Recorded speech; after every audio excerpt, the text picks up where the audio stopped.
Here we are in the afternoon break of Jodi Arias' death penalty retrial case. Jeff Gold reporting for the Gold Patrol.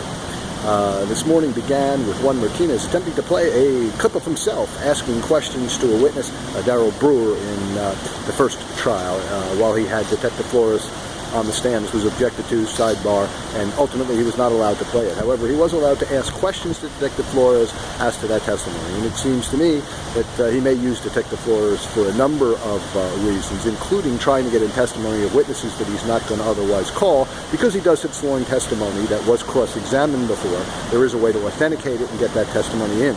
The parties may even have discussed this ahead of time and determine what things would come in this type of testimony. After that, the most dramatic testimony of the day was again listening to the taped telephone conversation of Detective Flores and Jodi Arias. That very first time, Jodi first called into the police, and then Detective Flores slyly called her back. In the beginning, almost indicating he knew nothing about the case or her. But as it became obvious later, he knew quite a bit about Jodi Arias and was sly like a fox. Jodi Arias giving more and more and more information to the detective.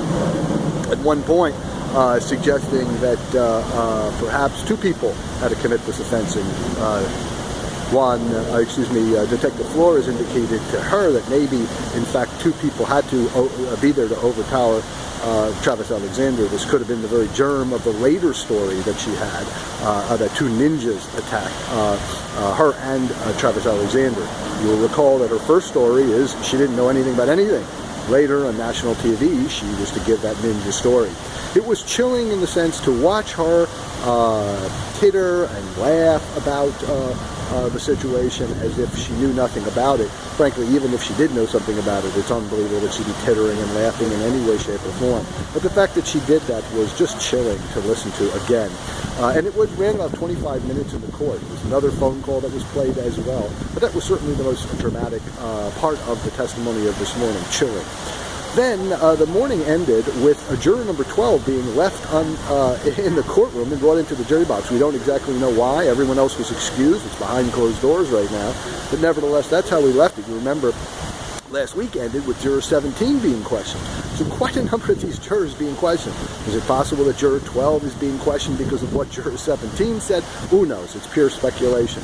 Also, there was some indication that maybe the motion that I discussed in the beginning, this bombshell motion where Kurt Nurmi is suggesting that Detective Flores' wife was tweeting direct messages about some information that had been excluded generally, which was these allegedly forged letters where Travis would have allegedly said things to give credibility that he was a molester or that he abused Jodi.